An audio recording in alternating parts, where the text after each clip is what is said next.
Национальный центр «Россия» – пространство гордости за свою страну и людей, которые в ней живут. Аналогов ему в мире нет. Здесь работает постоянная экспозиция «Путешествие по России». Это наглядная демонстрация достижений нашей страны в прошлом и настоящем. С момента открытия Национального центра в ноябре 2024 года прошло более 10 выставок. Мы сотрудничаем с лучшими производителями страны. В универмаге «Россия» можно найти продукцию, созданную руками и сердцем. В гастрономических рядах представлены кухни народов России. Через вкус можно многое узнать о стране, ее традициях и культуре. Национальный центр – это сотни культурных, образовательных, деловых и международных событий, важных для всего мира. Мы соединяем сердца на первом, единственном в мире свадебном фестивале. Это бережное сохранение традиционных семейных ценностей. Мы бережно храним память о подвигах героев и объединяем людей со всех уголков России, создавая живую связь прошлого, настоящего и будущего. Особое внимание уделяем молодежи и развитию их профессиональных навыков. В школах юного экскурсовода и журналиста мы признаемся в любви к родине. В 2029 году откроется новое здание Национального центра в Москве. Здравствуйте, уважаемые коллеги. Рада приветствовать вас на секции, посвященной новой линейке государственного мировоззренческого учебника по географии для учащихся 5-11 классов. По итогам 17-го съезда Всероссийской общественной организации «Русское географическое общество» и заседания ее попечительского совета президент Российской Федерации Владимир Владимирович Путин утвердил перечень поручений в области географии. Приоритетное место среди данных поручений занимает создание единой государственной линейки школьных учебников по географии для реализации образовательных программ общего среднего образования и общего основного образования. Сегодня мы собрались с вами на секции, посвященной именно этой важной инициативе – новой линейки учебников по географии для школьников 5-11 классов. Это не просто очередной этап обновления учебно-методической базы. Это ответ на государственный запрос, который задает вектор развития географического образования на годы вперед. Для всех нас география – это не просто школьная дисциплина. Это способ помочь учащимся увидеть масштаб нашего мира, научиться ориентироваться в пространстве и понимать взаимосвязь природных и общественных процессов. И какими будут новые учебники, напрямую влияет на то, как школьники будут воспринимать этот мир. Сегодня перед нами стоит особая задача – через географию сформировать у школьников целостную картину мира и прочную основу гражданской идентичности. Именно поэтому основой новой линейки учебников становится географический культурный код гражданина Российской Федерации. Это то, что поможет ребенку осознать свое место в стране, почувствовать связь с природой своей страны, историей и людьми, ее населяющими. В новой школьной линейке учебников по географии, так же, как и в программе, мы делаем акцент на 3 самых важных направлениях. Во-первых, это усиление межпредметных связей. Второе направление, которое займет важное место в новом учебном пособии, это современные технологии. Цифровые карты, геоинформационные системы, спутниковые снимки, искусственный интеллект – все это уже не экзотика, а рабочий инструмент современного географа. Третьим ключевым элементом является воспитание глубокого осознанного патриотизма. Сегодня у нас с вами насыщенная программа, и я уверена, это будет полезная встреча и полезная беседа. В нашем обсуждении примут участие первый заместитель исполнительного директора Русского географического общества Илья Анатольевич Гуров, заместитель директора Департамента государственной образовательной политики и развития дошкольного образования Министерства просвещения Российской Федерации Светлана Александровна Кольченко, исполняющий обязанности первого проректора Московского государственного педагогического университета, академик Российской академии образования, профессор Виктор Павлович Дронов. Заведующий кафедрой экономической и социальной географии имени академика РАО Максаковского, член ученого совета Русского географического общества, президент Российской ассоциации учителей географии, профессор Александр Александрович Лобженицын. После каждого доклада у вас будет возможность задать вопросы выступающим. Прошу активно включаться, чтобы у нас с вами получилась дискуссия, полезная для всех. По окончании всех выступлений подведем с вами краткие итоги, обсудим, как новая линейка учебников по географии поможет нам вырастить поколение, которое не просто будет знать географию, но уметь мыслить пространственно, действовать осознанно и по-настоящему любить страну, в которой они родились. Предлагаю начать и перейти к выступлениям. Первый доклад у нас Илья Анатольевич Гуров с темой «Географический культурный код гражданина России. Фундамент школьного географического образования». Здравствуйте, дорогие друзья. Людмила Валентиновна, спасибо, что представили нас. Я, в свою очередь, представлю вас. Людмила Валентиновна Травина – это у нас секретарь комиссии Русского географического общества по школьному образованию географическому. Один из моторов школьного географического образования в РГО, по меньшей мере, я думаю, что и в стране тоже. И, Людмила Валентиновна, вы так строго говорили, вы же практикующий учитель. Обычно, я уверен, что уроки вы не так ведете. Я вот думаю, что нам надо... Мы же на форуме, в конце концов. Поэтому я предлагаю все-таки побеседовать. Сейчас объясню, почему. Мне было бы, конечно, проще проговорить этот текст и забыть, как говорится, дальше убежать. Но, знаете, вот нам это поручение пришло 1,5 года назад. Министерство нам сначала предложило об этом подумать. Значит, мы немножко подумали. Потом президент уже четко поручил нам, чтобы мы этим занялись. И вот прежде чем начать работать над уже непосредственно написанием линейки, созданием стандартов, значит, изменением программ, атласы, все, мы, конечно, очень бы хотели услышать мнение людей, которые непосредственно этим всем будут пользоваться. Ну и в первую очередь, конечно, учителей. И каждую вот возможность мы стараемся использовать. Ну, вот этот форум, мне кажется, отличная возможность как раз услышать вас. Я знаю, что на пленарном заседании уже многие вопросы министру были заданы. Вот, он записал. Я уверен, что много что будет сделано. Вот, но здесь у нас начальство поменьше, поэтому можно быть, наверное, и пооткровеннее. С удовольствием ваше мнение услышим.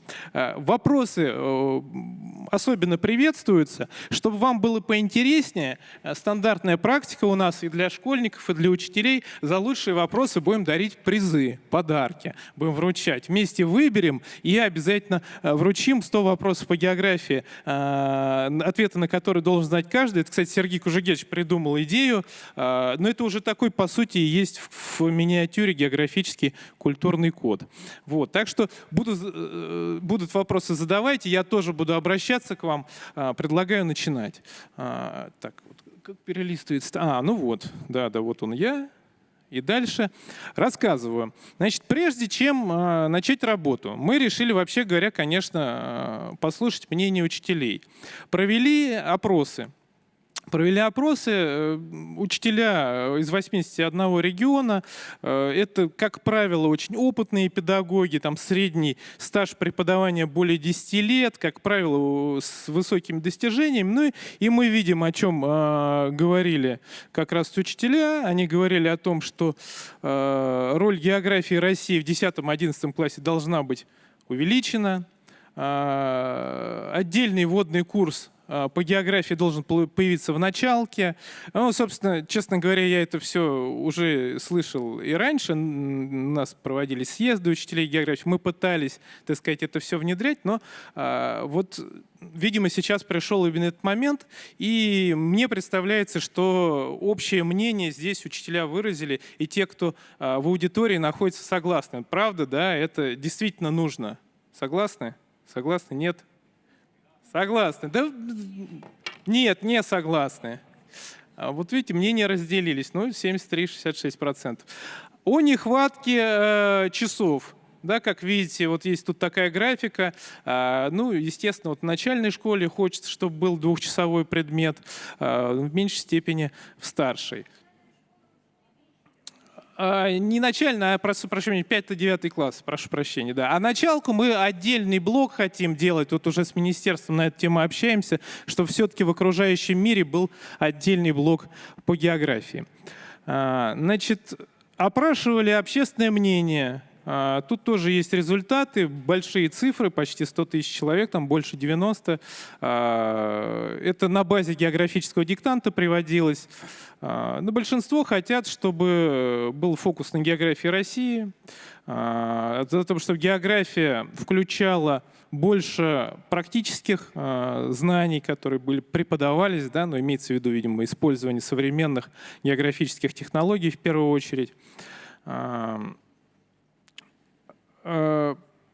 Проводили мы экспертизу. Ну, вы знаете, да, что экспертизы школьных учебников неоднократно раньше проводились уже.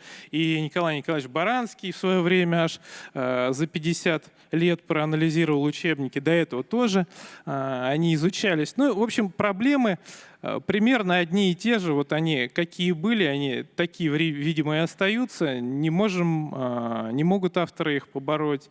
Значит, выводы экспертов наших говорят о том, что содержание опирается на устаревшую информацию и подходы. Ну, примерно говорят о том, что учебники, которые входят в ФПУ, многие, они вот как-то застряли на уровне 90-х годов, какие-то даже 80-х. Какие-то ошибки присутствуют, несбалансированность материала, слабые связи между различными предметными областями. Ну, все это и на пленарке сегодня обсуждалось. Значит, и, конечно, вот недооценка и игнорирование значений современных технологий ГИС. Интересный блок о том, что дефицит заданий ЕГЭ, ОГЭ, дисбаланс представления теоретического и практического материала. Единая линейка учебников в нашем представлении, она должна решить эти проблемы. Мы будем очень благодарны, если вы будете активно принимать участие в обсуждениях. Вот сейчас скоро мы выложим программу. 29 да, числа появится программа 10-11 класса. Комментарии будут нам очень полезны. Ну, где-то в этих числах, да, будут очень полезны. Мы, конечно, стремимся к тому, чтобы качество выросло образование. Это неизбежно, преемственность обучения. Ну, конечно, чтобы формировалось новое представление о той реальности, которая сложилась сейчас в мире. Ну и современные технологии интегрировались. Вот, собственно, чтобы создать мировоззренческие учебники, нам представляется, что нужна какая-то база, да, чтобы человек вот вслед за Ахматовой мог четко сказать: мы ложимся в нее и становимся ею, потому называем своею. То есть родная земля стала бы абсолютно близка, понятна. Ее образ бы у школьника, окончившего образование, да, он был бы сформирован. Ну и вот для этого, наверное, нужен базис в виде, сейчас это модно называть культурным кодом, вот мы назвали географический культурный код, это тоже поручение руководителей общества. Формируем его концепцию, ну и где, кроме как в учебнике, конечно, в первую очередь в учебнике этот географический культурный код должен присутствовать. Основные какие-то вопросы, тут с чем-то можно соглашаться, с чем-то нет. Почему он необходим именно сейчас? Ну, базис, конечно, это патриотизм, это вызовы, стоящие перед страной. Что это такое? Ну, очевидно, это система образов, смыслов, ценностей, которые связывают человека с пространством своей страны. Моя земля, я отвечаю за ее сохранность, я здесь живу, работаю. Все это должно быть не просто лозунгом, а четкой картиной, которая в голове сформирована. И именно вот на базе этого географического культурного кода, который мы сейчас как раз разрабатываем, в нашем понимании должны создаваться все учебники, линейки, естественно, что и это и методические материалы, атласы, все, что входит в комплект. Привлекли мы большое количество экспертов к разработке географического культурного кода.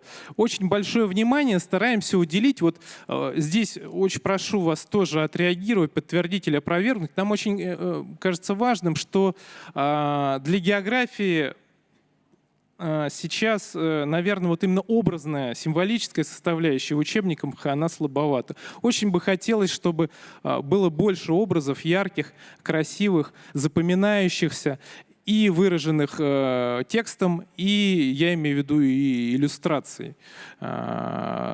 Понятно, что это должно быть и в дополнительных материалах.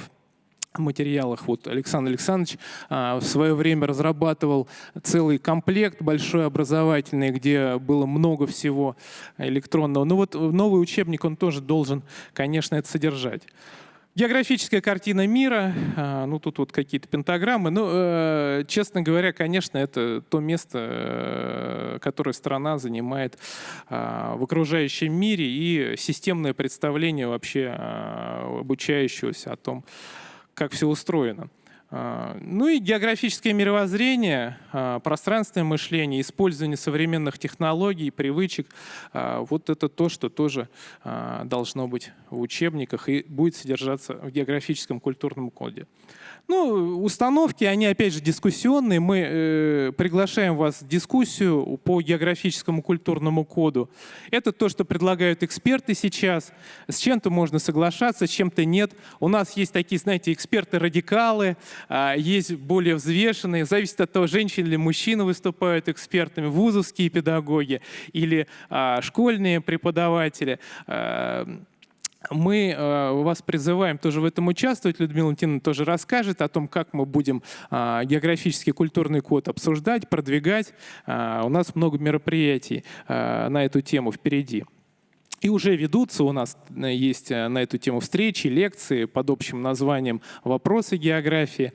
Вот Александр Александрович их активно курирует. В общем, есть где разгуляться. И в рамках, конечно, географического культурного кода, ну, знаете, как вот раньше был ликбез, да, когда говорилось о ликвидации безграмотности. Ну, наверное, географическая безграмотность тоже у нас присутствует, и нужно говорить о том, что вот для неуглубленного в географию школьника все-таки должен быть какой-то географический культурный минимум. Вот он тоже в нашем понимании обязательно должен быть разработан и внедрен в учебниках в рамках географического культурного кода. Здесь и образы, и топонимическое наше наследие, и навыки в обязательном порядке, конечно, они не зря в центре находятся. Люди, персоналии, закономерности, ну, все это в том или ином роде было. Наверное, оно требует актуализации в сравнении с предыдущими программами образовательными и внедрения чего-то нового. Говорил я о картинках. Да, очень хочется, чтобы учебник... От многих методистов слышим, что учебник — это 10-20% вот, в принципе, от того, что должно даваться ученику. Но тем не менее, да, вместе с вспомогательными материалами, они, конечно, должны быть яркими. Понятно, что самое главное — это, конечно, учитель.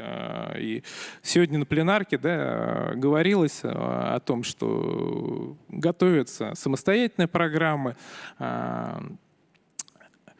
Качественные программы базируются не только на учебниках, но все-таки нам очень важно, чтобы учебник был ярок, удобен для учителя и читаем средним учеником, средним школьником.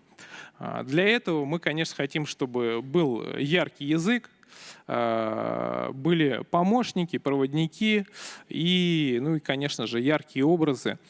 Конечно, вот смотрим на учебники истории новые, которые выходят. Может быть, в истории это нормально, что картинки там размером со спичечный коробок.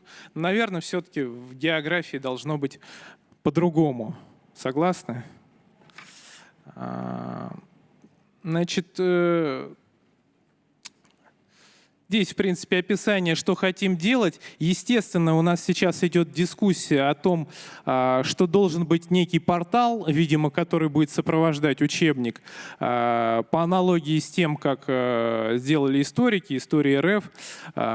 Большой объем материалов есть в РГУ, большой объем материалов есть в РЭШ, в МЭШ, в других системах. Да, вот Александр Александрович огромный объем тоже всего разрабатывал, Петр Павлович тоже. Хотим все это объединить, использовать. Видимо, это все должно быть в едином каком-то хранилище, максимально удобном для использования, в первую очередь, конечно, педагогами. Ну и в заключение хотел бы сказать, что это фундамент, географический культурный код, фундамент учебника. Сейчас мы говорим о том, что в 2027 году у нас на апробацию выйдет учебник 10 класса. Но мы, конечно, будем разрабатывать всю линейку 10-11, и культурный код, конечно, в основе всей линейки будет лежать. Надеюсь, что у нас все получится с начальной школы, и тоже там будет усилен географический компонент. Потому что, ну, конечно, вот наш опыт показывает, что малыши прекрасно это воспринимают. У нас есть проект новый по географии для начальной школы. Вот там 350 тысяч детей участвует, тысячи педагогов, никого не приходится заставлять. В общем, началка, конечно, она географией в нашем понимании недостаточно охвачена. И собственно говоря, мы должны воспитать поколение, которое себя будет чувствовать частью великой географической державы, которая будет создавать ее будущее. Вкратце так, буду крайне благодарен за вопросы, потому что пришли в первую очередь поговорить, конечно. Да, пожалуйста. Спасибо, Илья Анатольевич. Да, вопросы?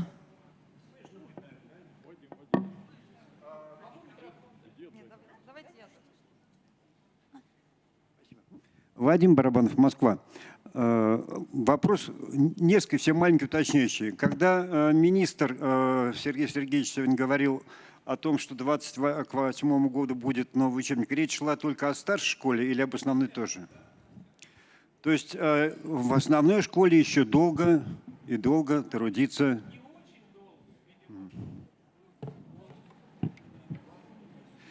Ну, тогда второй вопрос я, наверное, сниму, потому что он касается как раз... Можно я сразу отвечу? Да, на конечно. Как бы еще не выступала, но хотела бы прокомментировать. Мы сейчас говорим о сроках, которые, вот знаете, как устанавливаются сроки. То есть поэтапное введение учебников по географии. И причины этой абсолютно разные. Но однозначно подготовка первоначально будет географии для старшей школы. Это 10-11 классы. Причин тоже несколько, остановлюсь на это в своем выступлении, потому что мы должны понимать, что дети старшей школы максимально быстро должны примкнуть к знанию вот этого географического культурного кода. И нам важно не потерять этих детей. Это в том числе, почему начинаем со старшей школы. Введение будет поэтапным, рассматриваться будут разные варианты. На сегодня мы планируем, что введение, подготовка учебников 2026-2028 годы, мы говорим с 5 по 11 классы. А далее у нас, мы будем рассматривать, будут готовы больше. Будем рассматривать варианты. Но сейчас мы говорим о том, что на сегодня это 28 год введения 10 класс. Спасибо большое. Тогда остальные вопросы я в значительной степени снимаю, поскольку они касались основной школы. Тем не менее, вопрос такой. Мне лично понятно, почему начали именно со старшей школы, потому что действительно реальность совершенно иная, чем, так сказать, была в 2021 году, когда программы создавались. Поэтому, видимо, подразумевает, что программы-то тоже надо поменять, естественно, не только учебник. Я просто как один из авторов программы заинтересован в этом в первую очередь, потому что нам тот же самый Сергей Сергеевич давал поручение, скорректировать программу, как раз 10-11 класса, ну, коррекцию там минимальную. Ну, добавили слово там «Россия», что и Россия, и Россия. Кардинально пока ничего не делали, поэтому на самом деле хотелось бы к этому подойти творчески. И в связи с этим вопрос такой. Опять же, Сергей Сергеевич сказал, ну программа же есть, вот по ней учебник и будет. Но одно дело содержание программы, оно же очень такое как бы рамочное, как говорим, да? Но есть такой там компонент, как требования и предметные результаты. Вот анализировали вы эти требования, в первую очередь, именно требования, а не содержание. И что считаете необходимым там подкорректировать именно в требованиях, поскольку это касается и ОГЭ, и ЕГЭ, и всего остального, собственно говоря, планируемый результат. Спасибо. Да, спасибо большое. Ну, да, ну, мы можем передать слово вам. На самом деле, я могу сказать в части просто РГУ, что, конечно, анализировали мы, естественно, весь объем программы. И вот, ну все-таки я так понимаю, что вот на лето сейчас будет ее общественное, да, обсуждение. Мы свой проект в министерство передали, творчески к нему подошли, привлекли многих педагогов, и причем привлекли и университетских людей, я имею в виду географов, вот, ученых, скажем так, у них было одни представления. Привлекли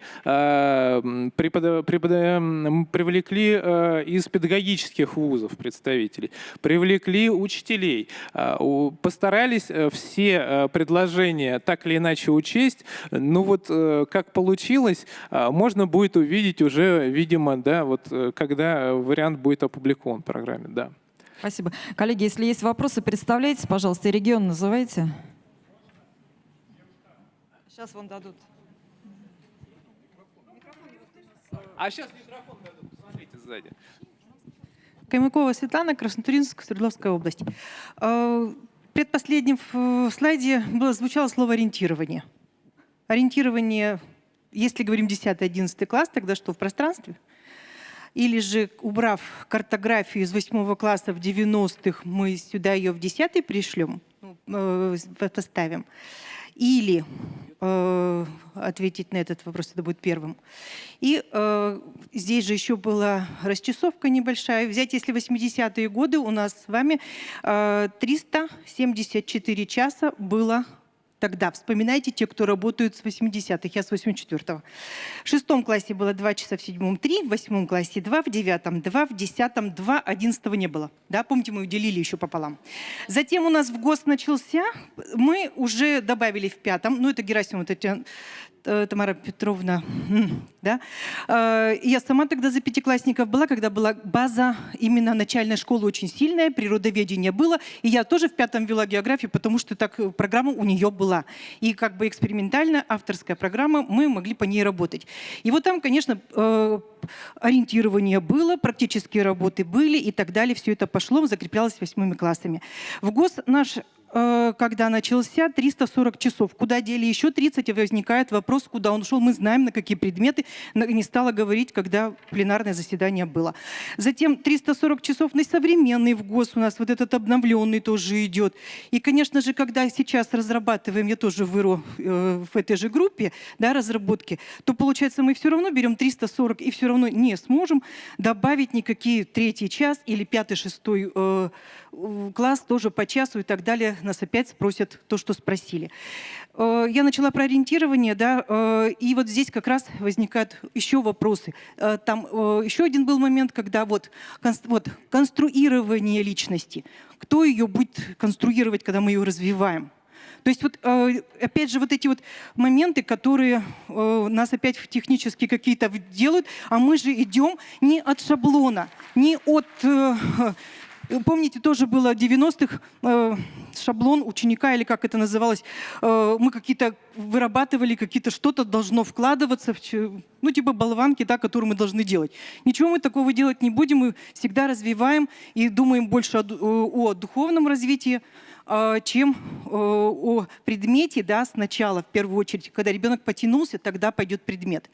И всегда благодарна учителям, коллегам, которые работают рядом, потому что когда 31 балл в 9 классе, троечник, да, который просто вот душой с предметом, вот это да. Вот когда коллективу сегодня, да, я говорила спасибо за то, что троечник вот так. Вот оно ориентирование, да. Что вкладываете вы в понятие ориентирования, в конструирование личности? Вот это вот, еще не все вопросы, я их написала, по почте пришлю. Их много на 54 страницах. Спасибо. Спасибо большое. Ну, относительно часов. Можно еще и дальше углубиться и вспомнить, что в 50-е годы вообще на все классы было 17 часов географии в неделю. Вот. И она постоянно уменьшалась, количество часов.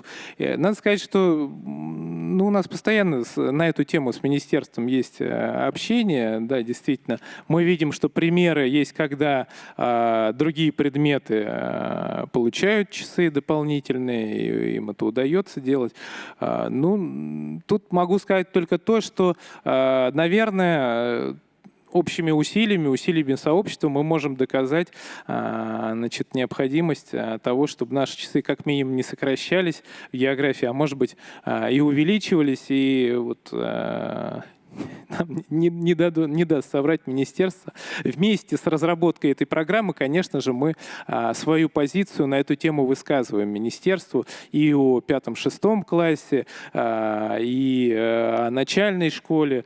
Вот, поэтому здесь идет диалог. Я буду надеяться, что мы будем надеяться, что он успешно завершится. Что касается формулировок.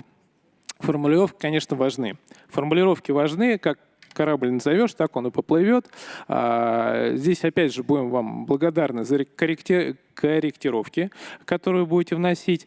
Как уже говорил, есть много мнений у нас внутри разработчиков, как называть то или иное явление, то или иное действие, которое будет происходить. Но с моей точки зрения, конечно, главная задача — это с моей личной. Вот как отца 5 детей, моя главная задача, чтобы мои дети просто заинтересовались каким-то предметом. Вот это самая главная моя задача, чтобы он был им интересен. Знания они дальше уже тем или иным образом получат. И личность сформируется, если будут хорошие материалы. Поэтому Спасибо, Елена. будем вам благодарны за дополнительные предложения к формулировкам географического культурного кода. Спасибо. Мы здесь затронули вопрос про часы. Конечно, это самый больной для учителей, я знаю. Давайте тогда перейдем к выступлению Светланы Александровны Кольченко. Нет, подождите, надо же подарить книжки.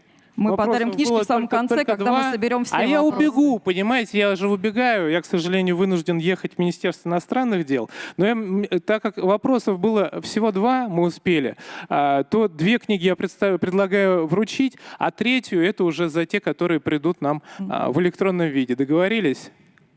Ну тогда 2 вопроса, которые у нас были, прозвучали. Попрошу подойти к Илье Анатольевичу.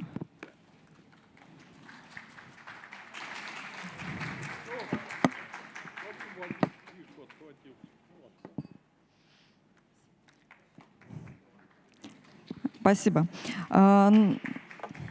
Нормативно-правовые вопросы преподавания учебного предмета география и разработка единых государственных учебников. Светлана Александровна, передаю вам слово.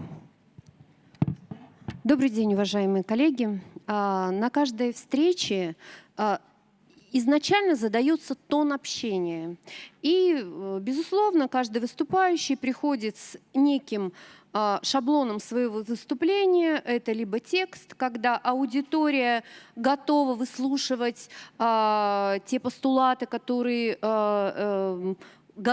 подготовлены для выступления, либо задается вот тон, который спасибо Илье Анатольевичу убежал, но вместе с тем не спасибо за то, что убежал, а спасибо за то, что вот такой тон общения, он, безусловно, более близок нам с вами.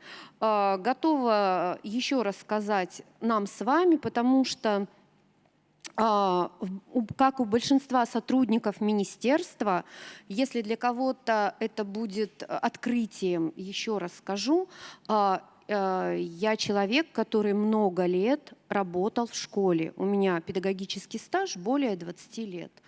Буквально 2 лет не хватило до льготного. Призвала государство работать над ровно тем, что сейчас вы видите на слайде. То есть это именно нормативно-правовые вопросы создания государственных учебников и, соответственно, вместе, да, разработки программ, стандартов по географии. Немного слайдов, ровно их 2 у меня, потому что я все-таки готовилась, что если будет презентация и будет разговор, то слайдов не надо, будем разговаривать. Сегодня уже очень-очень много говорилось о значении предмета география.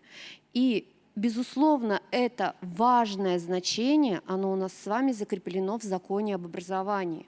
То есть это защищенный предмет непосредственного применения. Более того, если мы говорим о тех задачах, которые сегодня поставлены перед государством, которые поставлены главой нашего государства, это мировоззренческий и технологический суверенитет. И хочется отметить ту истину, которая для вас, безусловно, известна, это то, что география – это как раз тот предмет, который является фундаментом и технологического, и мировоззренческого суверенитета.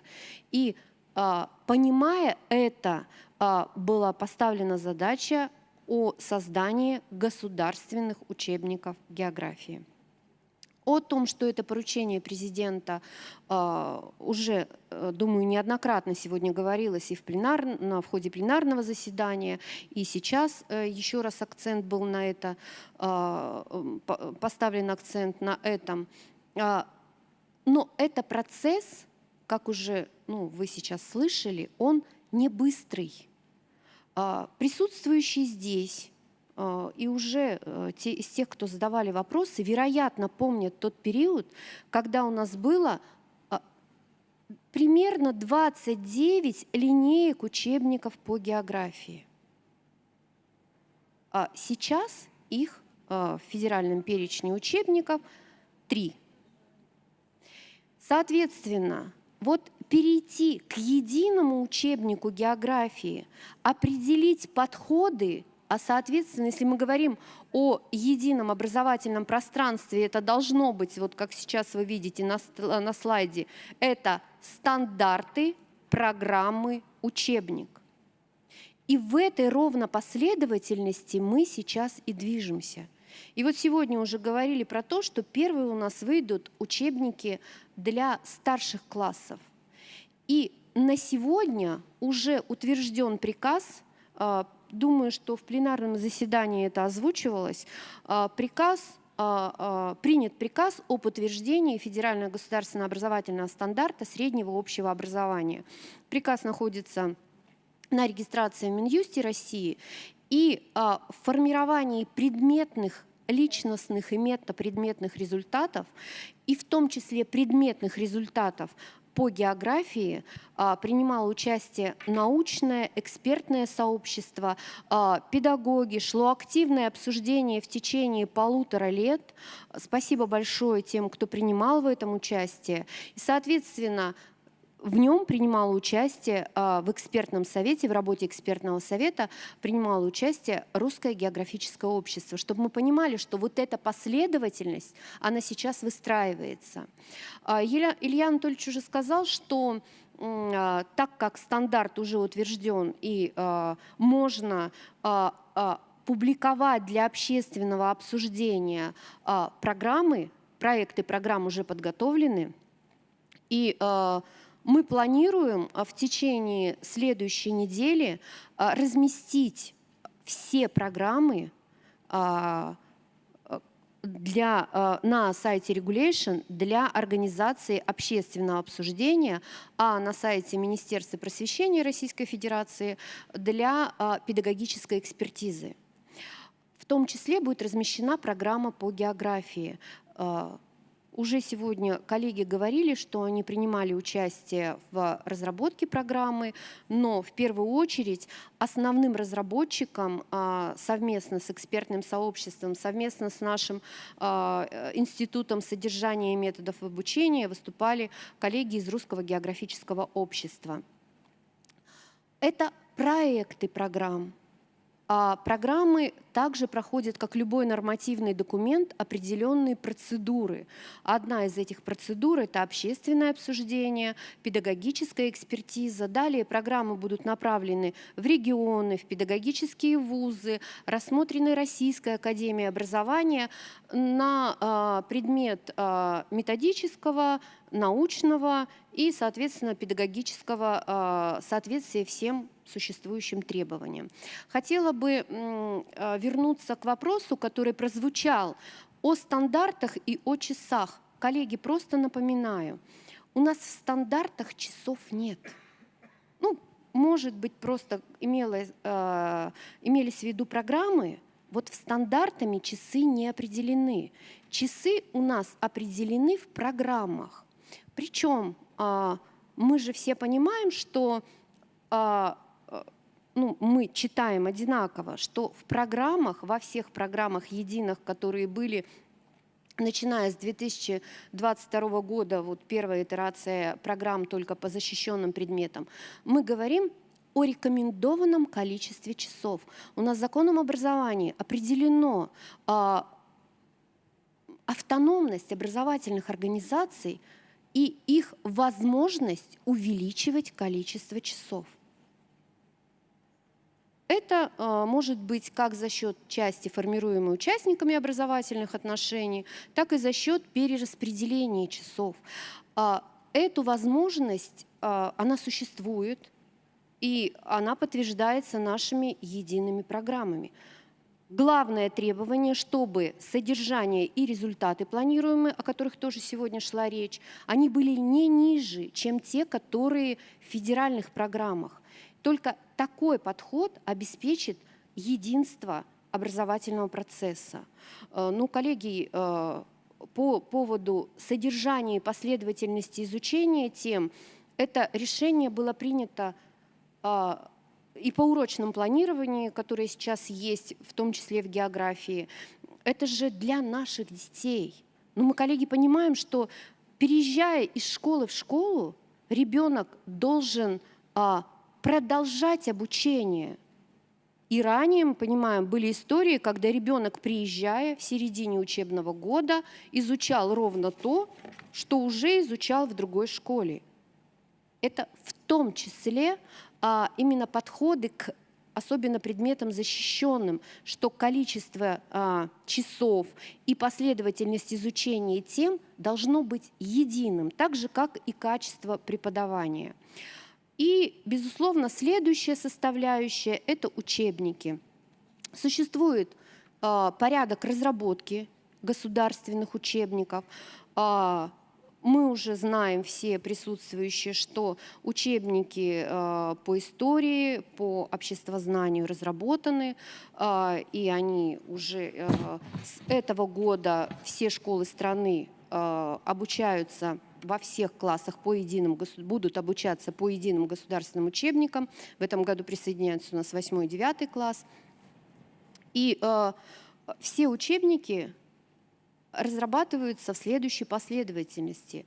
К сожалению, мне хочется понять, что написано. Да. Это подготовка на этапе, на котором мы находимся, потому что учебник готовится параллельно. Все-таки некий, так скажем, каркас учебника, он основывается параллельно, когда разрабатывается программа. Именно поэтому люди, авторские коллективы должны быть включены в процесс, и мы над этим работаем, чтобы у нас программы не расходились, учебники не расходились с тем, что заключено в программах. Безусловно, это подготовка. Далее идет экспертиза учебников. Экспертиза учебников, критерии экспертизы детально прописаны в наших приказах, нормативно закреплены. И эта экспертиза не только научных наших организаций, педагогическая, методическая, научная экспертиза, мировоззренческая, безусловно, экспертиза, но и в ходе апробации учебников учебники направляются в школы для того, чтобы посмотреть на выходе мнение, на выходе учебников, чтобы посмотреть мнение педагогов, и затем учебники могут быть доработаны, когда их непосредственно учителя, администрация подержит в руках, посмотрит, соотнесет с программами. И по такому пути идут все государственные учебники. И далее идет, соответственно, включение в федеральный перечень учебник. И что важно, подготовка педагогов для работы с новыми учебниками. Этот процесс важный, и мы понимаем, безусловно, важен стаж работы педагога, но именно участие авторов в повышении квалификации, в подготовке педагогов к преподаванию по новым учебникам является важной составляющей. Каждый из этих этапов, которые были на предыдущем слайде, на этом, нормативно закреплены стандарты, программы, учебники. И детально прописана последовательность работы на каждом из составляющих этого пути по формированию единого образовательного пространства нашей страны. Коллеги, я хочу сказать вам огромное спасибо за то, что вы несете то важное для детей и то, о чем вы сегодня спрашиваете, это заинтересованность в своем предмете. И мы все понимаем, что это может быть одна из основных составляющих качества образования по каждому предмету и, безусловно, по географии, о которых мы сегодня говорим. Я предлагаю, если не возьму в руки, как педагог хочется вопросы спросить тоже самой. Поэтому... Да, спасибо, Светлана Александровна. Давайте вопросы, но не больше Готова. двух. У нас регламент со временем. Если будут вопросы оставаться время, мы зададим их после всех выступлений. Давайте сейчас 1-2 вопроса. Ага. Микрофон подадут, да? Здравствуйте, коллеги. Истомина Евгения Анатольевна, доцент кафедры естественно-научного математического образования и ИКТ, Ленинградский областной институт развития образования. Мне как доценту кафедры, как географу, очень важен вопрос. Скажите, пожалуйста, организация курсов повышения квалификации педагогических работников будет отдана региональному ИРО или это будет проводить Москва? Если мы говорим про опыт, то организация была следующим образом по предыдущим. То есть может быть перенесено это на географию, может быть нет. Но мы сейчас говорим о тех государственных учебниках, которые уже выпущены. Это было следующим образом. На федеральном уровне собирались региональные команды, то есть не представители, а единичные, оригинальные команды для обучения на этих курсах повышения квалификации. Программы, методический материал передавались на региональный уровень для дальнейшего обучения педагогов. То есть такая практика будет и с новым учебником 10 класса? Я не готова сказать, что она обязательно такая будет. Я говорю, что вот такая практика есть. Возможно, она также будет, но она показала свою результативность, судя по тем отзывам, потому что вот сегодня уже коллеги говорили, повышением квалификации не заканчивается. То есть это, безусловно, ресурс, где отвечают на все необходимые вопросы и единое окно методической поддержки введения новых учебников. Спасибо. Спасибо. Еще один вопрос. Да.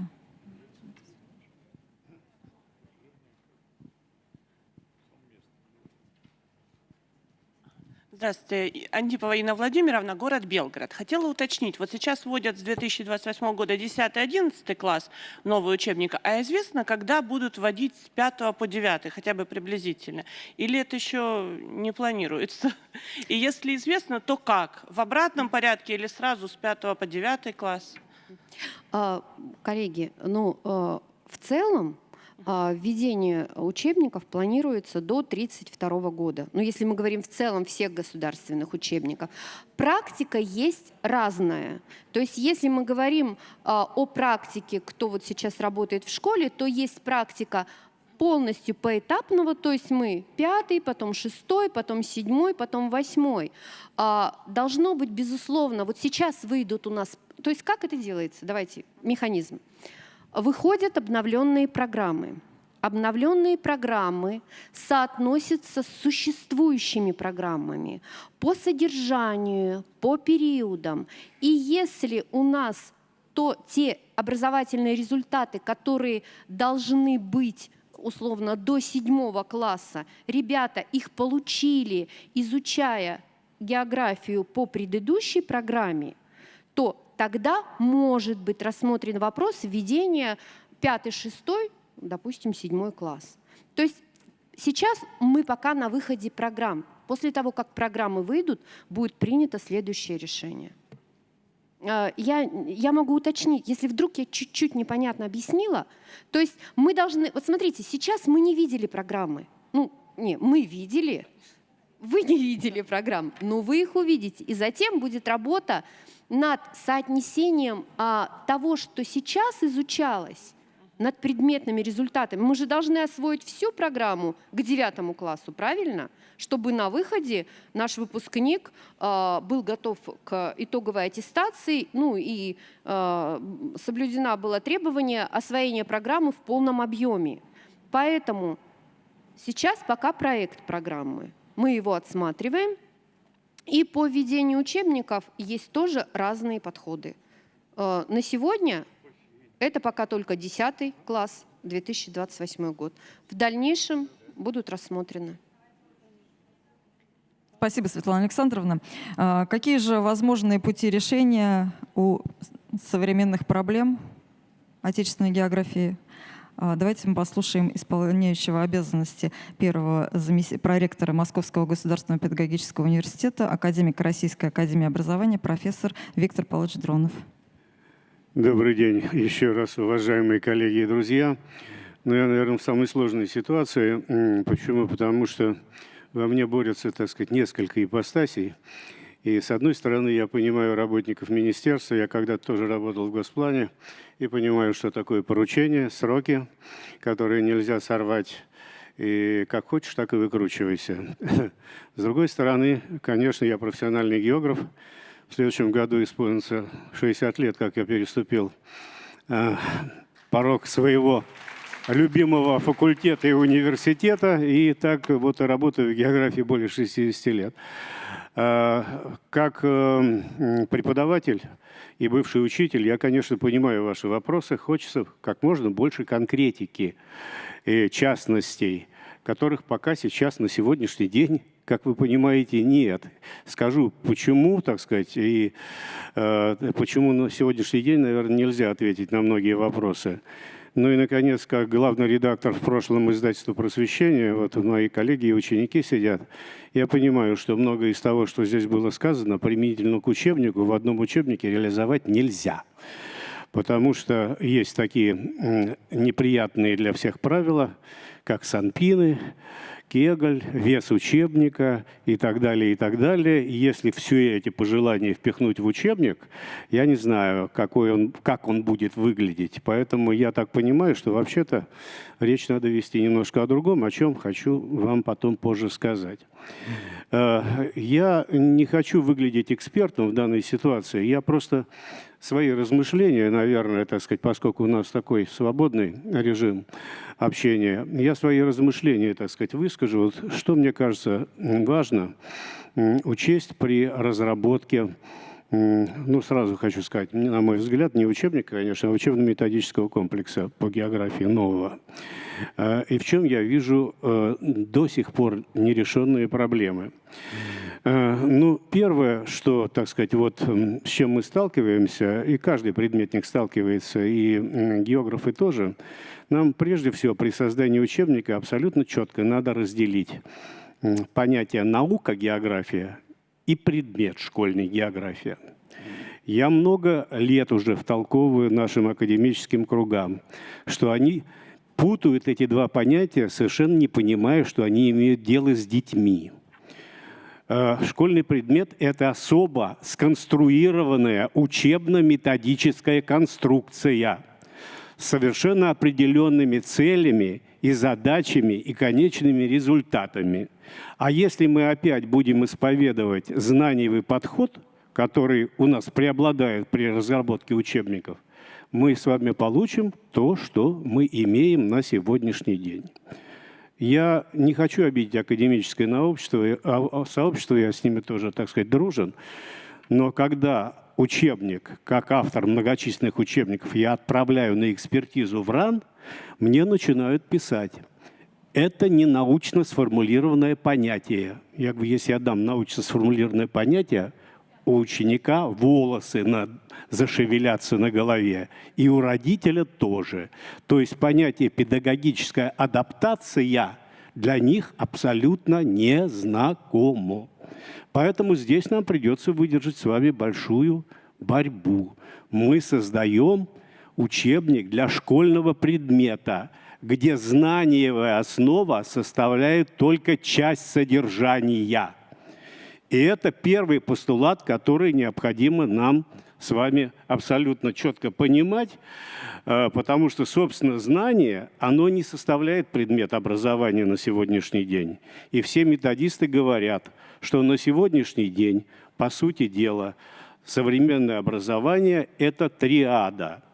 Это, первое, знаниево-деятельностный компонент, на втором делаю акцент, чего у нас недостает. Это ценностно-мотивационный аспект. И третье – это, конечно, достижение вполне понятных, прописанных, четко планируемых результатов. Если мы вот эту конструкцию не сможем реализовать в современном учебно-методическом комплексе, мы по кругу вернемся к тому, что имеем. И если говорить, так сказать, вот у нас так как-то сессии разделились, где-то там содержание образования географического обсуждают, это вообще немножко странная, конечно, такая затея, как можно обсуждать учебник, не обсуждая, так сказать, проблемы вот отбора содержания образования, его структурирования, потому что, безусловно, это основа учебника, но далеко, так сказать, не все, как я сказал. Поэтому нам нужно понимать, что современная педагогическая наука, она находится в новой парадигме. Это уход, во-первых, от знаниевой компоненты, как я уже сказал, сугубо. И второй момент, вот мы про мотивацию совершенно забываем, так мы вообще исповедуем такую биообразовательную парадигму. Знаете, есть такой грубый анекдот, который, так сказать, вот, наверное, манере преподавания многих наших применим. Одна подруга спрашивает другую: ты мужа чем кормишь? Она говорит: у меня любимое блюдо – блюдо грузинской кухни. Она говорит: какое? Жри, что дали. Вот, понимаете, мы, так сказать, про ученика совершенно забываем, да, в данной ситуации. Мы не проводим социологических исследований. Я с удовольствием прочитал социологические исследования австралийских учителей географии, и они для себя неожиданно открыли, что интерес у учеников вызывают совсем не те разделы, которые учителя считают главными. И вот этот момент, конечно, мы его сейчас не поправим в силу, так сказать, сжатости сроков и так далее. Но, в общем, учитывать его, конечно, безусловно, надо. Второй момент. Об этом сейчас сказали, но очень как-то вскользь. А он один из центральных. Надо навести порядок в понятийно-терминологической базе. Вот тут об учебниках говорили, но я не стал с собой брать, я прочитал все определения географии, как науки и как школьного предмета. Вы знаете, у меня ум за разум зашел. А потом мы хотим, чтобы ученик интересовался. А он не понимает, ему чему учат-то, о чем этот предмет. Я читаю концепцию географии. Вообще-то концепция должна быть написана для всех. И для родителей, и что-то, может, ученик узнает, и для учителей в первую очередь. Читаю. География – это наука о природных и социальных территориальных системах. Что из этого должен понять родитель? Что из этого должен понять ученик? Абсолютно непонятно.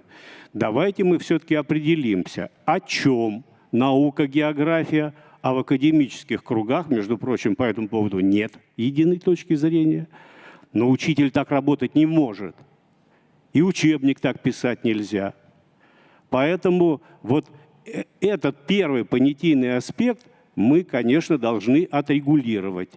И, между прочим, есть хорошие примеры. Я вот проект экологической концепции прочитал, и вы знаете, они молодцы. Они в конце дали словник.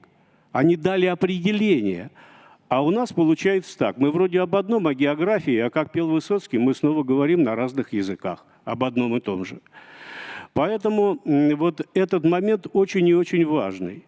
Вот смотрите, мы говорим о многом. Я вот о концепции, так сказать, жалко, что Илья Анатольевич ушел, потому что он один из авторов. Я о концепции говорил. Смотрите, читаю концепцию географического образования. Понятия территория вообще нет. Нету.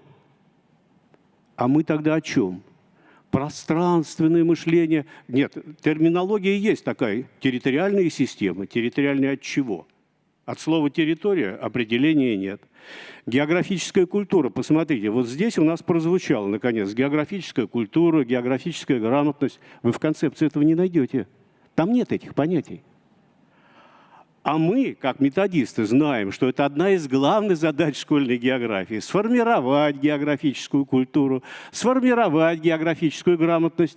А там мы, знаете, что формируем? Экологическую грамотность. А почему, собственно говоря? В каком разрезе?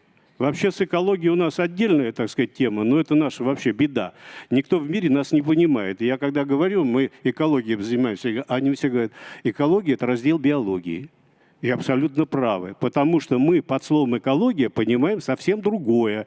Это то, что в мире называется environment – охрана окружающей среды. Так вот, давайте мы определимся, что такое география, почему она важна для человека и какие компоненты географической культуры и географической картины мира мы формируем. Еще один наболевший момент. Он очень давний, очень давний. Я читаю концепцию, я читаю стандарт. Там написано что? Что мы должны у ученика формировать системное представление об окружающей среде. И тут же начинаем делить на физическую и экономическую географию. Замечательно. Он вот в окно смотрит и говорит, о, физическая география, а это экономическая география. Так дальше дело идти не может. Или мы действительно даем системное представление об окружающей среде и проблемах, и месте в нем человека, или мы продолжаем играть вот в эти псевдонаучные игры. Кстати, тема-то не новая. Я вам хочу сказать такую, так сказать, вещь. Еще 80 лет назад Николай Николаевич Баранский, который здесь помянули, он сказал, что главная беда географии, которая губит ее прямо, я цитирую, это слабое внимание на установление причинно-следственных связей. А как можно устанавливать причинно-следственные связи в окружающей среде, если физгеография отдельно, эконом отдельно? А знаете, что Баранский сказал? Именно это и губит географию. 80 лет прошло, даже, наверное, больше. Все на том же месте. Поэтому, выполняя заветы Баранского, вообще-то, и он об этом прямо написал, что необходимо на основе страноведческого подхода, комплексного, формировать представление ученика об окружающей среде и географии. А если мы опять будем вот по этим полкам раскладывать, а потом считать, что каким-то волшебным образом в голове ученика осуществится синтез, ну тогда вот так оно, так сказать, и будет, естественно. Потому что мы не объясняем ему главное. И когда нас говорят, в географии все открыто.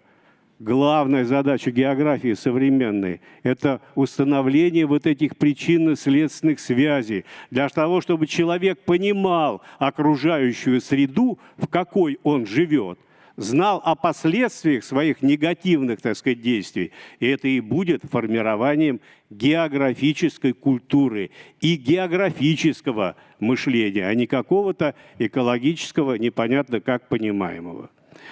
Ну и вот мне кажется, что в данной ситуации нужен единый комплексный курс. Я свою точку зрения высказываю, вы можете с ней не согласиться. Я понимаю, как учителей, я знаю это, так сказать, быт учительский. Когда я в свое время приносил учебник географии, они говорят, о, опять новый учебник, у меня все написано, у меня все по полочкам разложено, а тут опять снова здорово. Но понимаете, в чем дело? Или мы хотим изменить отношение к предмету, или мы хотим действительно воспитать географически грамотного человека, и формировать географическую культуру. А географическая культура – это не начетничество. Это укорененные в сознании и действиях поведение человека. Поэтому нам, конечно, необходим вот этот деятельностный компонент, которого в географии, хронически просто не хватает. Знаете, что я вам хочу сказать, вот как методист? Все в школе, когда учили методику, все о Яне Амосе Каменском, да. Дидактика, дидактика, дидактика. Замечательно. А вы знаете, что у Каменского есть вторая часть, которая называется матетика? И почему-то о матетике никто не вспоминает.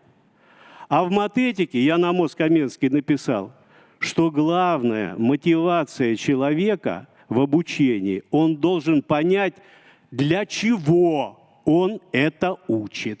Зачем? Где ему пригодится? Вот если мы на эти вопросы хотя бы в общем не дадим ответа в новом школьном географическом курсе, мы так далеко не продвинемся. Потому что мотивация, которую мы сейчас ему предлагаем, она вот сродни тому анекдоту, о котором я вам сказал, да, так сказать, это то, что называется на языке педагогики принудительная мотивация. Тебе это надо для того, чтобы сдать ЕГЭ, тебе это надо для того, чтобы потом поступить в институт. Ну хорошо, а сколько там человек там будут сдавать ЕГЭ по географии и поступать в институт? А остальные? А остальные? Мы чем их должны мотивировать? А мотивировать мы их должны простой, так сказать, вещью. Это среда, в которой ты живешь. Ты от нее зависишь, ты на нее влияешь. И от того, как ты будешь вести себя в этой среде, что ты сделаешь для ее улучшения, будет зависеть, как будут жить твои дети, внуки, как будет жить страна в целом. Вот эти задачи, над которыми мы должны, так сказать, крепко подумать. Спасибо большое, Виктор Павлович. Я завершаю. Значит, в этой связи у меня, значит, тезис какой? Я думаю, что, понимаете, не совсем правильно мы программы-то пишем. Потому что у нас, так сказать, в начале, в преамбуле цели, задачи и так далее. Да это же по темам надо расписывать. По темам надо расписывать. Знаниевый компонент, воспитательный компонент, деятельностный компонент. Что же учитель сам сидит и изобретает вот это всю эту роспись? Дайте ему это в руки. И это облегчит его жизнь. Тогда любой учитель скажет вам: спасибо, я понимаю, что надо делать. Ну и, наконец, завершаю, что я хочу сказать. Конечно, нужно создавать учебно-методический комплекс, который бы по горизонтали расписал бы нам взаимодействие всех компонентов. Где скажете, а есть такой? Да он был такой. Вот сидит Александр Александрович Лабжанидзе, вот сидят мои коллеги. Мы в свое время в издательстве «Просвещение» создали учебно-методический комплекс «Сферы». Не только по географии, по истории и прочему. Я читаю, напоминаю, что входило. Учебник, не зря название «Навигатор», да потому что учебник – это ядро, это только навигатор. Один учебник ничего не решит.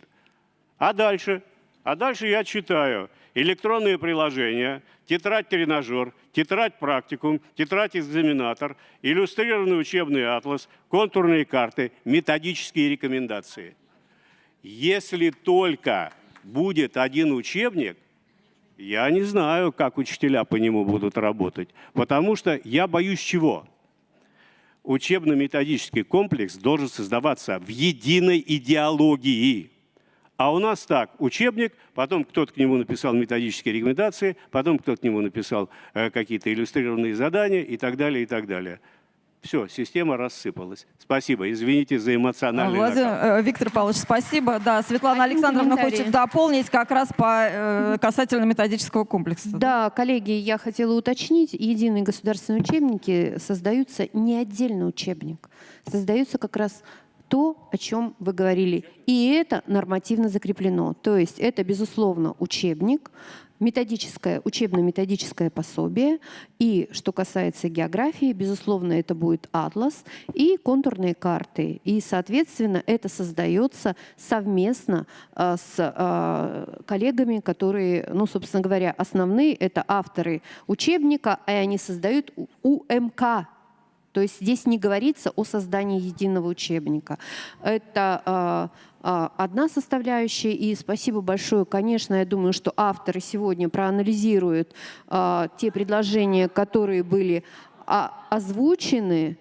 И в дальнейшем, когда будет сформирован до конца авторский коллектив, будут те предложения, которые озвучены, в том числе учтены. Хотелось бы только обратить внимание, что уже было сказано, программы размещены на общественное обсуждение. Это проекты программ.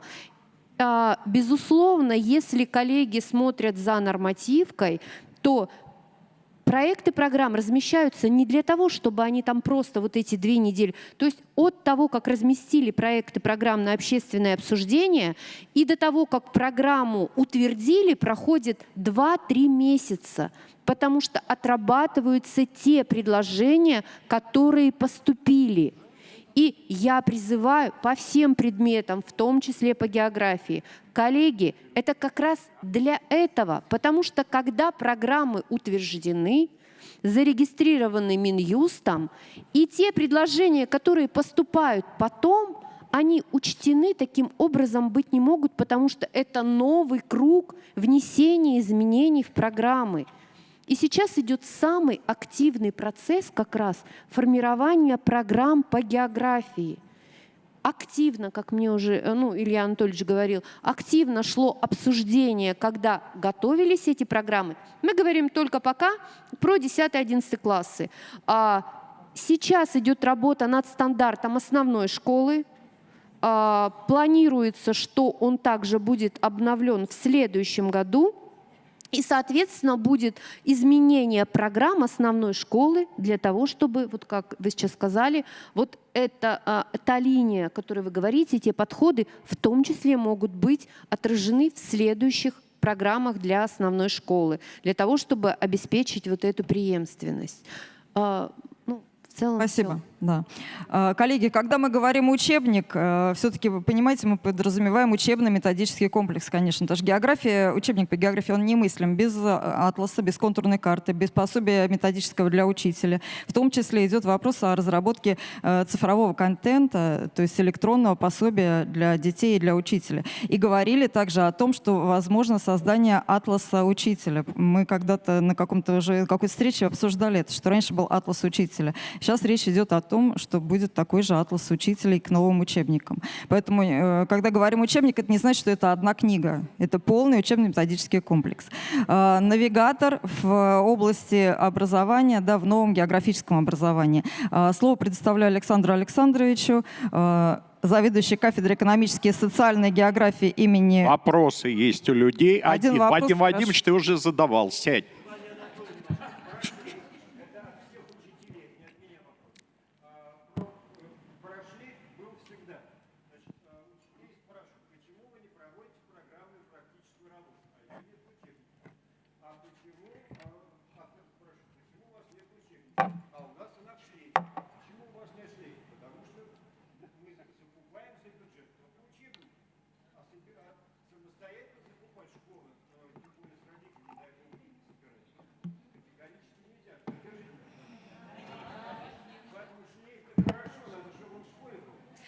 Коллеги, вот спасибо за вопрос.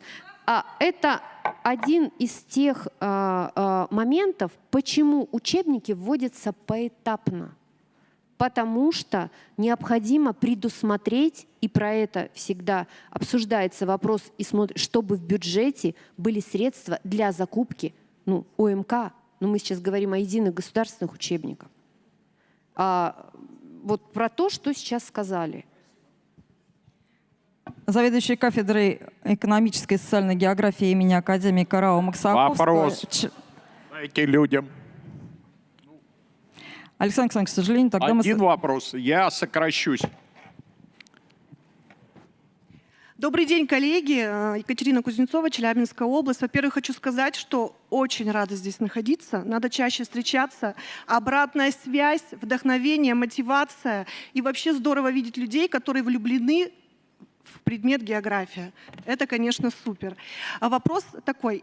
Планируется ли наличие в учебнике приложения, где будут отражены, например, карты, планы характеристик, список географической номенклатуры, может быть, топонимический словарь и так далее? Будет ли он красивый, большой, сочный, нужный, понятный детям, да, в учебнике, именно приложение в конце учебника? Кому был вопрос? Кто сможет ответить? К сожалению, вопрос был к отсутствующему Илье Анатольевичу. Коллеги, можно я отвечу, как будто бы вот Илья Анатольевич присутствует? Он об этом говорил в своем выступлении. Он ровно вот все, что вы сказали, спасибо, что сделали акцент. Коллеги, Илья Анатольевич говорил, что так и будет. Поэтому, надеюсь, я ответила за него. Передайте, что Абсолютно. я взяла его вопрос на себя. Спасибо. Да, еще один вопрос я вижу.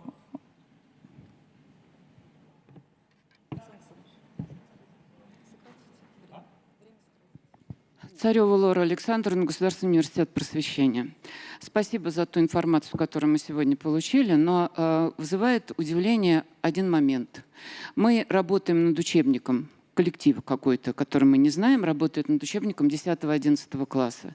Но если мы берем действующий учебник «Полярная звезда», он совершенно не соответствует тому ФРП, которым сейчас работают школы. И коллеги, мы тратим время, мы так много слушаем, нас пригласили сюда обсуждать, а мы слушаем то, что нам рассказывают, и нам не дают возможность высказать наше мнение. От того, что мы выскажем, будет зависеть большое влияние на этот учебник, да, который будет. Спасибо за ту информацию, которую представили по новому учебнику, но хотелось бы все-таки услышать, кто был этими самыми людьми, которые разрабатывали ту презентацию, которую мы видели. И вызывает удивление, когда человек, который представляет новую линейку учебника, все время говорит о начальной школе, а потом 5-11 класс. Так мы что путаем? Каков уровень профессионализма тогда того коллектива, который будет писать этот новый учебник? И до тех пор, пока мы будем совершенствовать ФРП, учебники, которые будут поступать в школу, они не будут соответствовать тому, что мы хотим получить в 10-11 классе. У меня не вопрос был, у меня просто уже... Спасибо. Лора Александровна здесь затронула такой момент, что мы собрались на обсуждение. Действительно, мы послушали с вами уже 3 выступления. Александр Александрович мне сказал, что он хочет снять свою презентацию и будет отвечать на наши вопросы. Правильно я поняла, Александр Александрович? Правильно. Поэтому Дорогие только друзья, попрошу вас поднимать руку, вставать, мы вот называть здесь вот себя. все собрались для того, чтобы понять, какой будет будущий учебник. Давайте я буду задавать вопросы. Я совершенно не хочу показывать презентацию, которую я подготовил, и она была в стиле продолжения того, что говорил Виктор Павлович. Он видел презентацию, да. И давайте начнем с того, для кого мы делаем учебник. Это учебник для ученика или учебник для учителя? Почему я задаю этот вопрос? Потому что когда прошло анкетирование, значит, часть людей за классические учебники, которые у нас были. И мы сами понимаем, почему они за эти учебники. Потому что они отличаются фундаментализмом, они отличаются прекрасно выдержанным текстом авторским. Учебник этот всегда был настольной книгой учителя, давайте так. Готов ли современный ребенок этот учебник воспринимать? Точки зрения, быстро. Давайте, я задаю вопросы, вы отвечаете. Мы играем в обратное. Быстро. Нет. Значит, что надо менять и почему? Значит, мой первый слайд, зачем нужен новый учебник? Зачем нужен, на ваш взгляд, новый учебник? Пожалуйста. Да. Итак, правильный ответ дают учителя. Новый учебник нужен для ученика. Так.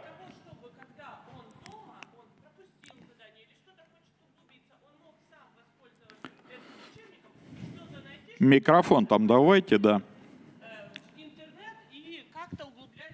Знания, потому что если он на уроке, учитель ему без учебника все может рассказать. И в принципе на уроке географии, ну может быть также на любом Друзья, уроке, время мало, отвечаем учебник коротко. нужен, чтобы там были карты, чтобы ученик мог быстро раскрыть, если атласа нет, там может на какие-то Не-не-не, давайте не путать форматы.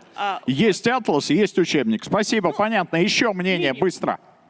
Можно сначала, да. Да.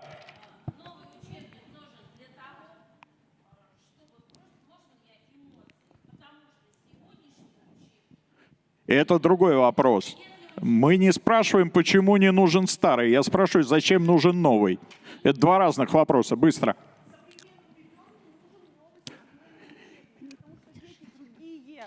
Итак, совершенно верно, наверное. Александр Александрович, можно? Есть такой иезуитский ответ в нашей профессиональной аудитории.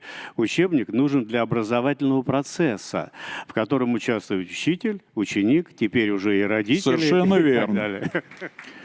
То есть учебник должен быть полем диалога между автором, учеником и учителем. Значит, и родителям, наверное, да. Поэтому какое требование мы должны предъявить к современному учебнику? Пожалуйста, ваша точка зрения быстро, экспрессно, да.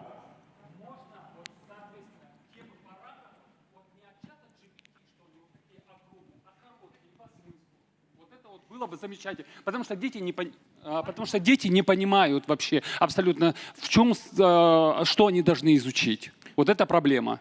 Понятно. Есть устойчивое мнение, что современные дети плохо читают, поэтому текста должно быть мало. Мы должны пойти на поводу у этих детей или мы должны формировать умение читательской грамотности, вообще говоря? Понятный. Это то, о чем говорил Виктор Павлович. Да, он должен быть научный, но доступный, этот текст. Да? Он должен быть педагогически адаптированный. Следующее. Соотношение иллюстративного ряда и текстового ряда. Как вы понимаете, для современного ученика? 50 на 50. Да.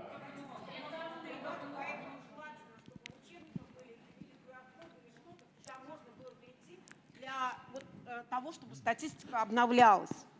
Потому что пока учебник создается, время... Поправьте меня с QR-кодами, если я не прав. У нас есть понимание единства образовательного пространства.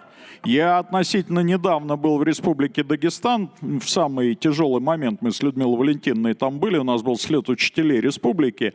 Многие приехали из горных районов Дагестана. Ну, я не говорю о том, что там иногда электричества не бывает. Там интернета нет. Вот если я беру Курскую область, здесь люди, Белгородскую. Давайте я сейчас не буду по всей географии проходиться. Вот наличие QR-кода, на мой взгляд, это, конечно, хорошая история, но это неравный доступ к образовательному пространству, потому что в одних случаях ребенок в Москве и Питере пользуется смартфоном, а в другом случае он его не видел даже. Но я допускаю и такое. А во-вторых, мы как-то ограничиваем пользование телефонами на уроке. Где он этим будет пользоваться? Следующий. Учебник – это часть экосистемы. Виктор Павлович очень четко сейчас изложил ту экосистему, которая была разработана. Учебник – это базовая часть экосистемы. В нашем понимании, о чем уже говорил Виктор Павлович, это навигатор в этой экосистеме. Какие еще элементы, кроме тех, которые были перечислены, вы считаете, для ребенка современного они должны быть представлены?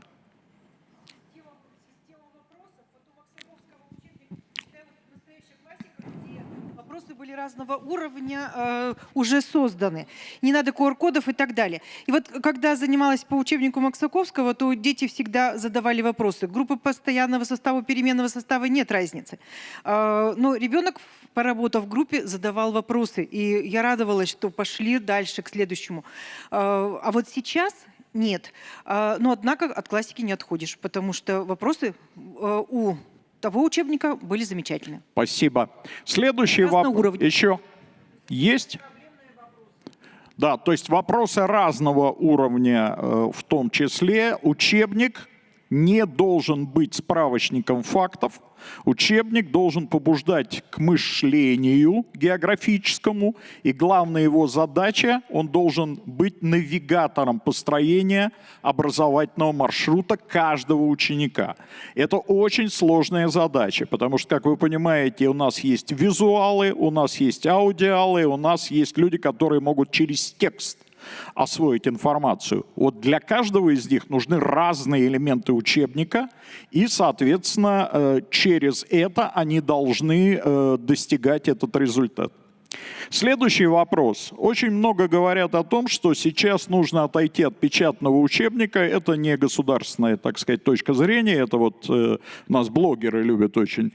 И заменить это на учебник электронный. На ваш взгляд, как должны сосуществовать электронная версия? Секунду. Как должны сосуществовать электронная и печатная версия? Да, так как оно было и сделано изначально в комплексе сферы. Электронная версия является расширением печатного. В печатный учебник нельзя вогнать все, о чем уже здесь было сказано. То есть мы выходим за пределы, расширяя пространство, давая возможность ученику набрать ровно столько, сколько он хочет непосредственно, да, в этом предмете получить. От углубленных до, да, так сказать, визуальных. Для этого нужно иметь, да, поддержку платформы, да, образовательной. И вот эта образовательная платформа, если это будет создано на базе Русского географического общества, это прекрасный инструмент, потому что РГО имеет богатую библиотеку, богатую видеотеку, есть VR. Да, даже фильмы, которые в этой видеотеке представлены, они могут стать ресурсом. Но этот ресурс должен быть целенаправленно включен в навигацию этого учебника. Еще какие, так сказать, да, пожелания? Александр Александрович, это последний вопрос. Это последний вопрос, мы будем хорошо. завершать нашу дискуссию. Спасибо, очень приятно, что последний вопрос. Ярышкин Алексей Геннадьевич, учитель в Московской области, в Москве. Мы с вами все знакомы, я помню, когда только после института, извините, ремарочка, сказал, что я, наверное, не буду учителем географии, 20 лет уже в системе. Хотел дополнить, если есть что записать, не хватает хрестоматийного элемента, коллеги, помогите, когда, знаете, про те или иные проливы, острова может даваться какая-то ссылочка на непосредственно текст хрестоматийный. Схемы. Оксфордский учебник, если найдете, могу вам принести в издательство. Вместе будем работать над созданием. Там схемы, небольшие рисунки, плакаты. Знаете, мне как учителю, как многим из вас, коллеги, тяжело объяснять тему ресурсообеспеченность даже в 10 классе, когда нет ни одного определения непосредственно в тексте. Я прям так пишу, что запасы делим на добычу. Это вопрос ЕГЭ. И, кстати, здесь есть Юлия Алексеевна Соловьева, не нашел. Нет, моя преподаватель, она создатель этих КИМов, и до сих пор я вижу КИМы, ошибки, ОГЭ, ЕГЭ. Неинформативный характер. Сделайте учебник, даже, знаете, я могу свой мем, я ходячий мем в системе образования для своих учеников. Спасибо. Дорогие друзья, нас, к сожалению, связывают временные рамки, поэтому давайте, я хотел начать совершенно с другого. Вчера Владимиру Владимировичу показывали российский самолет. Да, полностью собранный из российских деталей, с российским двигателем. Вот для того, чтобы создать учебник, надо сначала спланировать, как он будет выглядеть. Потому что нужна концепция учебника. Она достаточно сложная, методическая работа. Лора Александровна, совсем последнее слово, быстро. Нет. Нет, нет, я просто... Нет, абсолютно. Это навигация, которая рассказывается про учебник. Я говорю вообще про навигацию. Я не говорю... Все, я понял вопрос. Человек, у которого дома ребенок, да, и который прекрасно понимает, что учителю географии подчас просто надо дать какое-то задание, которое у нас там мэш висит, у нас еще что-то, тесты, и в результате каждый учитель дает вот это все, и мы садимся с семьей, это учит не ребенок. И не ребенок выполняет, а выполняют родители. Потому что дети просто физически это все не вытянут. Это первое. Второе, то, что касается электронного учебника. Вы сами сказали, что во многих регионах России с интернетом проблемы. Я живу практически в центре Москвы, и у меня нет интернета. И мы его ловим ночью для того, чтобы что-то сделать в этой самой МЭШ. 2/3 школ России – это сельские школы. Поэтому, простите, мы решаем это большой круг детей. Я ровно это сказал. Этого вопроса. Да? Я ровно это сказал. Но мы при этом говорим, что электронный учебник, который должен быть как и в сферах. Коллеги, любой учебник должен иметь то содержание, которое дома, правильно я поддерживаю коллегу, прочитает и поймет, о чем он. Если будет 50% картинок, а 50% текста, то ребенок явно это не освоит. И вообще очень хотелось бы, чтобы к работе над этим учебником было привлечено как можно больше специалистов, в том числе учителей и методистов, практиков, которые стоят возле доски и которые понимают, что они будут вещать. Мы, к сожалению, вот сегодня был и выступал министр, мы давно не собирались. У нас был, бог мой, когда съезд. Вчера информация, 3-й съезд международный историков, да, и только успеваем читать, как собираются историки, обществоведы. Мы не собираемся никуда. Мы перестали не могу обещать за всех, Лора Александровна, спасибо. Не могу обещать за всех, но мы для себя определили, я не знаю, как будет развиваться жизненная ситуация, но в год географии, которым наступит в 2027 году, РГО все-таки обещает провести 3-й съезд учителей географии.